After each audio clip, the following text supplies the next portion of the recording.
Hello, my name is Tony Timberlake. I'm a junior broadcast journalism major from Atlantic City, New Jersey. And my question is geared more for Christian, but it's open to the whole panel.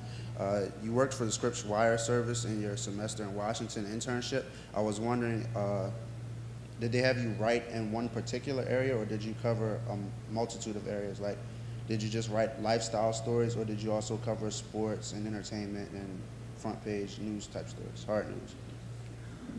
Miss Beck, she allowed us to experience a lot, but I will be honest with you, going into a DC town, that's straight politics.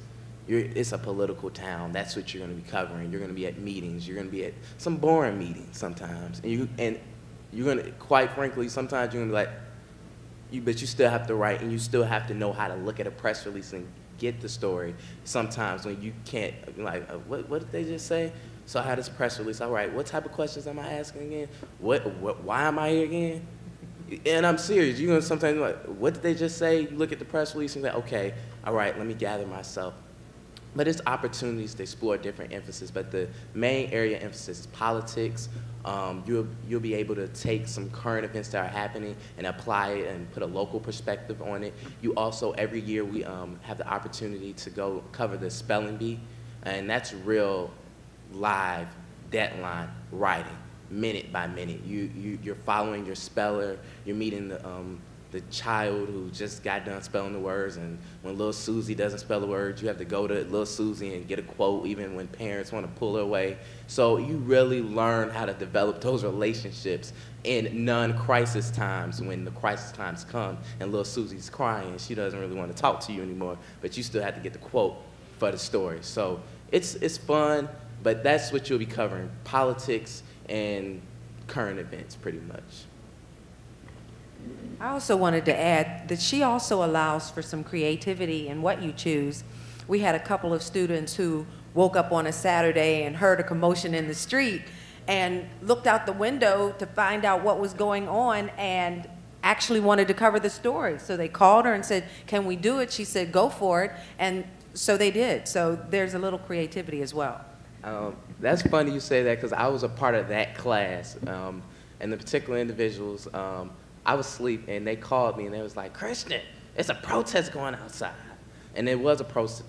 What was the protest, DNC? I can't even. Remember. It was a protest about something with Barack. It was around Barack Obama's voting, and it was a protest happening outside. Christian, get up, get up. I said, it's Saturday. Leave me alone. And I pressed the end button, and I ignored it. I went back to sleep. But those two young ladies, with their initiative, they went outside, they took pictures, they wrote the story, and they submitted it on deadline. And it just goes to show you that when you have that bug in you, you have to act on it. Every moment is an opportunity. And when I walked in the news, when I walked back to work that day, Monday, I was like, man, I should have just got up and went with them. Man, I messed up. But you're gonna have those mess up times. You're gonna kick yourself, but don't have those times where you're constantly kicking yourself. You have to take that initiative and say, you know what?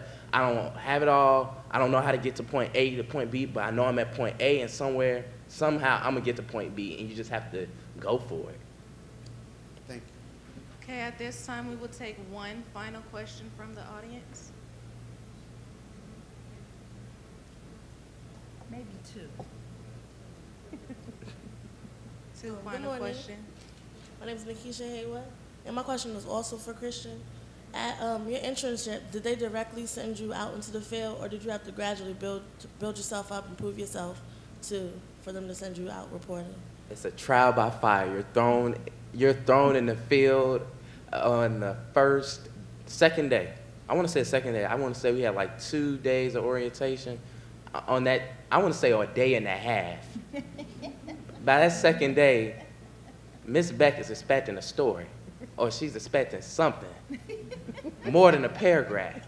And I'm serious. You are looking in that day book. You're finding a day book. You're looking in the agenda, what's going on in Washington, and you're picking a story and you're going to cover it. And you're not having long. I think if you didn't have a story done that day, you needed to be close to having a story completed, and you need to have a really good reason why you didn't have it completed. You needed, and she stayed on you because you need to constantly develop those contexts And I think the reason why she stayed on us like that, because it's easy for us to fall in complacency. It's easy for us to fall in that self-doubt, or she pushed us out there. So I think that's the only way you're gonna learn, being pushed out there, forgetting to get a person's name, misspelling something and getting chewed out, like all those little mistakes we make. You have to experience that in order to get better. That's the purpose of internship. So it's no gradually build up, it's just, you're out there. And you may want to learn how to read a map, because having heard horror stories from Christian about having to get around the city, she's not driving you anywhere. No. She's not taking you. You need to learn what a metro is. If you didn't know what one was, you may want to have GPS on your phone, or a compass or something, because you do have to get out there and find the story, and you may be out there by yourself. So you really have to be very courageous. She doesn't really, baby you or mollycoddle you at all.